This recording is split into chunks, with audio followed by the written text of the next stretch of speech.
رسوله الكريم أما بعد فأعوذ بالله من الشيطان الرجيم بسم الله الرحمن الرحيم قال الله تعالى في كلامه المجيد وفرقانه الحميد تبارك الذي بيده الملك وهو على كل شيء قدير الذي خلق الموت والحياة ليبلوكم أيكم أحسن عملا وهو العزيز الغفور صدق الله مولانا العظيم رب اشرح لي صدري ويسر لي أمري واحلل عقدة من لساني يفقهوا قولي اللهم صل على محمد وعلى آل محمد كما صليت على إبراهيم وعلى آل إبراهيم إنك حميد مجيد منګ ټول چې دلته ناسیو کنه زمونږ د زندګۍ یو فلسفه ده هغې ته فلسفه حیات یو شی ته په جوړه باندې ګورې کنه یو د فلسفه تخلیق چې ته ولې پیدا کولې وی خبر نه خو ما حدیث کتله په یو حدیث کې وی چې الله وی چې زما دا خوښه ده چې زه دې وپېژندی شم ان اعرفه چې ما دا خلق پیدا کو موږ الله تعالی چې پیدا کړو د خپل پیژنګلو دپاره چې زه دې وپېژندی شم پیدا کړو بس دغه یو حدیث دی بل څه روایت نشته جو موږ وی چې دا موږ له پوره دی وی بیا دا چې زمونږ د پیدایش فلسفه څه ده موږ یې څه له پیدا کړي یو د هغې په باره کې وی چې هغه موږ چې څه شي له پیدا کړي یو که نه هغې ته وایي لیبلوکم چې تاسو زه ټیسټ کوم نو فورا زموږ په ذهن کې دا راغله چې زموږ دلته د وجود چې دی دا امتحانګاه دی دا د سیل ځای نه دی سیرګاه اسې کله کله د خپل ریفریشمنټ دپاره چکر لګول ځان تازه کول ټیک دی خو سیل ته کار ویل او که کومو کسانو مثلا زمونږ هغه پنجابیان چې راغلي وو سیل ته یې کار ویلی او ټول خاندان راغلی او په فضاګټ کې هغه په اوبو لاو شو الله دې مغفرت نصیب کړي خدای پاک ته پاکستان د دې حادثو نه وساتي او که د دې په ځای کې دا په غزه کې شهیدان شوی نو ډېر اوچت به وکنه زمونږ کرنل صاحب سره د خپلې لور نه په خپل ګاډي کې ناستو او هغه بله ورځ په پینډۍ کې لاو شو تر اوسه یې موندلی نه دی د دې په ځای کې که هغه د غزه او د کشمیر په جهاد کې شهید شوی وی مې ته خو نه رسي که نه نو کله کله داسې شي چې موږ دا دنیا سیرګاه ګڼو نو دا سیرګاه نه دی د امتحانګاه دی یو بل غلطي موږ دا کوو زموږ دا خیال چې دا توامګاه دی ویل که نن به ماښام له څه پخې ماسپښین دې څه راکړو مړه خو ټول دالو نو بیا وایي یاره سهار په ناشته کې بس اکثر خلق دا کوي که نه یاره وایي فروټ په پسې یي دا هغه خلق دا خبرې کوي چې هغې دې دنیا ته طعامګاه وایي او یا دا چې یاره که مونږ خو ستړي شو نو له ستاسو خیاله چې دا تفریحګاه دی دا وایي که نه سراج الحق صاحب هغه یو ناره ده که نه چې اسلامي پاکستان بل ټکی را سره تاسو وایي ته خوشحال پاکستان داسې ما ته خوشحالي ګورې خوشحالي په دنیا کې نه په دنیا کې سره الدنیا سجن دا بل سره تاسو وایي د مؤمن جیل نه په جیل کې خوشحاليږي دا ورته زه خو نه هم دا خو ته د الله رسول ویلی دي په جیل کې خو خوشحالي نه وي که نه او دا انسان چې دی دی دې له خو نه دی پیدا کړی چې دی خوشحاله وي لقد خلقنا الانسان فی کبد که نه کبد مشکل ته وایي او په دې باندې خدای پاک څومره قسمونه خوړلی دي لا اقسمو بهذا البلد یو په هغې کلي قسم خوړلی مکه وانت حل بهذا البلد پر رسول الله قسم خوړلی دی او بل ووالدین په هغه زمونږ په نکاح په آدم علیه السلام قسم خوړلی دی وما ولده په دې ټولو خلقو چې څومره مخلوق دی نو خدای پاک څلور پېرې قسم هسې خوړ لقد خلقنا الانسان فی کبد په دې خو ګوتمبود پوهېدو وی everybody is in pain ټول خلق په دړ کې دی تاسو وایئ چې لکه ده به په دړ کې نه په دنیا کې به یې دړ به یي دلته کې ځکه چې دا لیبلوکم دی زه تا ټیسټ کومه ستا نه اګزام علمه او ستا د هغې ایکم احسنو عملا وی ګوره یو درې خبرې دی چې ما ته خطا کېږو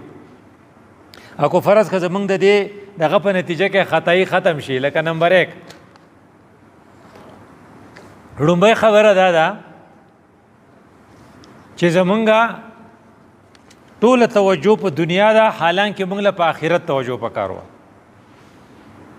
اگر آپ آخرت کو سنواریں گے تو دنیا خود بخود سنور جائے گی. یو فارموله ده.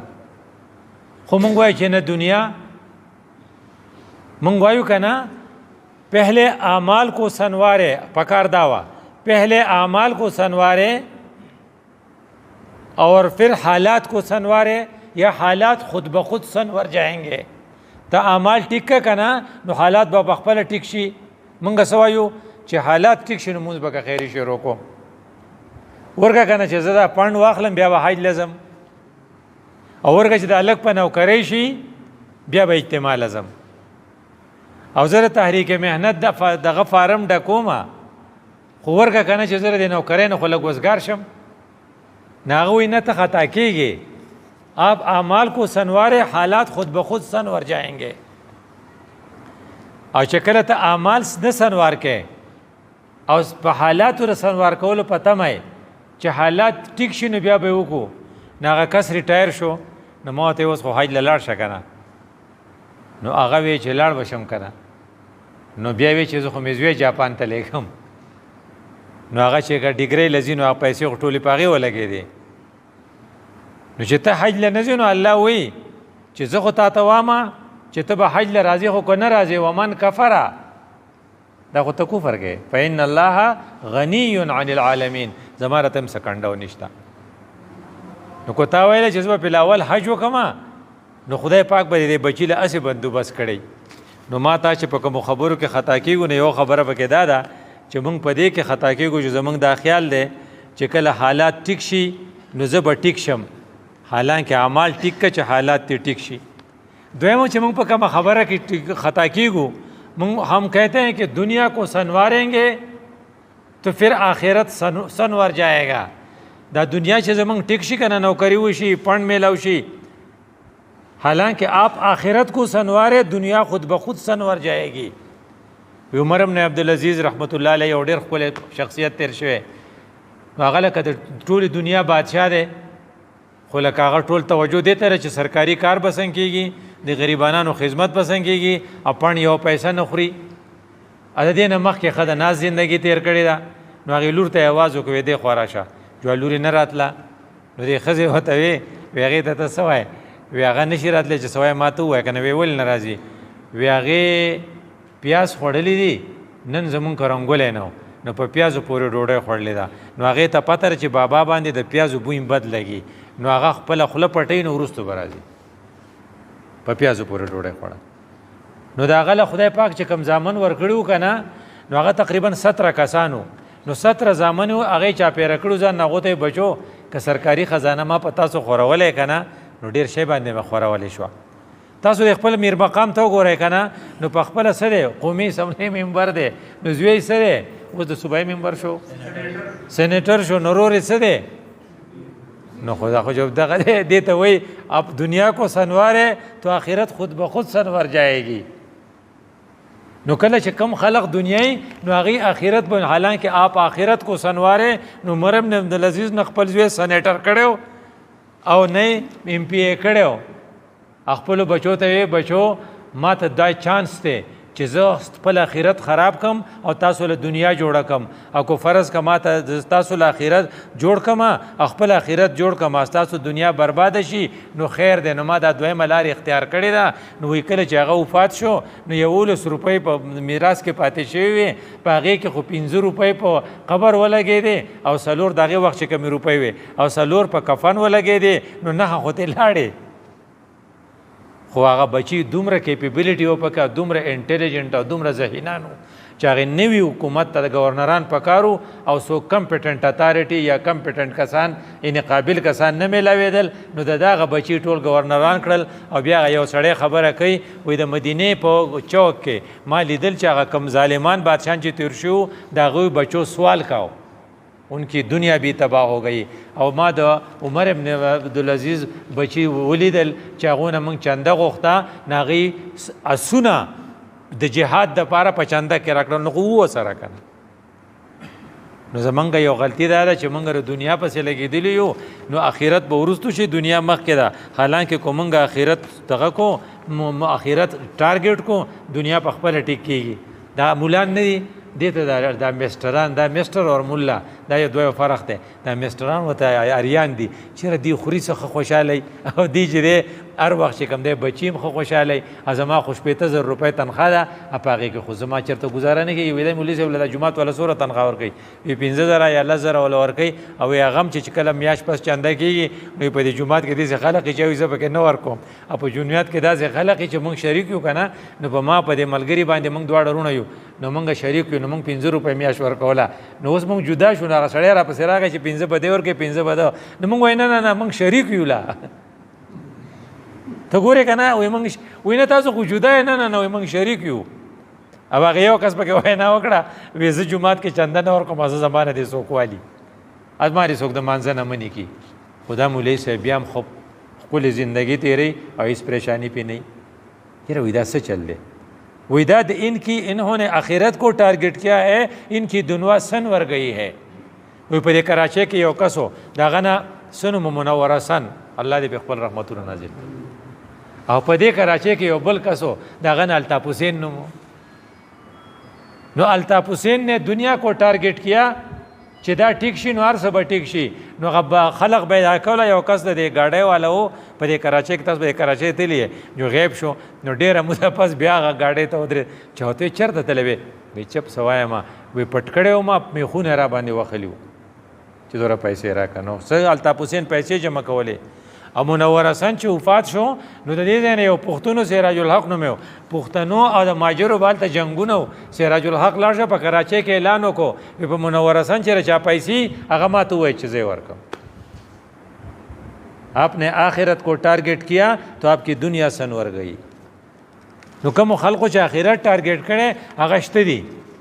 زمونږ یو دوه کسه په یو ځای مړه شو د یو نه قمر نوم هغه د امین بای دی د کلي و او هغه یو عجز صحافي و او په دغه ورځ یاره دغه نو لږې ورځې مخکې دغه مشرف مړ شو نو مشرف نے دنیا کو ٹارگیٹ کیا تھا نو هیڅ پته نه لګي تاسو پته چې جنازه چا کړې وه او د پاکي دغه های کورټ فیصله کړې وه د زمونږ د صوبې د پېښور های کورټ چې دی د مرګ نه پس الټه لټکاو کوي اس نے دنیا کو ٹارگیٹ کیا تھا او قمر په هغې جنازې له زه تللی وم بار په بازار کې هم ځای نه کېدو د ټولو نه په دغه کې په ګدیزو کې دغه نه غریب سړی نه خو صرف چې جماعت څه پروګرام به سټیج به یې سنبال کړی دا ګوره دا مثالونه دي وایي ته خطا کېږي ته آخرت ټارګېټ کا چې د دنیا نظام د لګې او دې وجه نه یو حدیث دی تفرغ لعبادتي املأ صدرک غنن ته زما د عبادت ته لږ ټایم ورکړو چې زه دا ستا دا سینه د غنا نه ډکوم که نه نو ته دوکان نه بندې منځله وایي دا څه چې دی ته دغه راځي ګاک راځي نو ته بیا چې کوم دی حج له نه ځې ورکه ویله کې دا کار وکړه ډاکټر صاحب حج له ولې ځي هره ورځ هغه 100 مریضان ګوري او د هر مریض نه 100 روپۍ فیس علي دی لیونی دی نو دی وایي یاره یو شارټ پیکیج به پکې نه نه هغه وایي د 10 ورځو پیکیج پکې شته خو 2 لکه روپۍ لګي نو موږ حج له تللو زما سره خپل ډاکټران دې سوات وو چې هغه ما ولیدل نو ومې لیدل بیا مې ونه لیدل نو بیا مې تپوس وکړو موږ 10 ورځو له درغلي وو 10 ورځو له ځکه زما چې اوس به مې نه په دغه کې ته ما کړی نو دلته کې خو به ما که سونه مریضان راځي نو الله وایي چې ګوره تفرغ لعبادتي ته د خپل کلینیک بند کا از همارے عبادت ته لږ ځان وزګار کا املأ صدرک غنن زه به ستا سینه د غنا نه ډکه کم وان لم تفعل که ته دا کار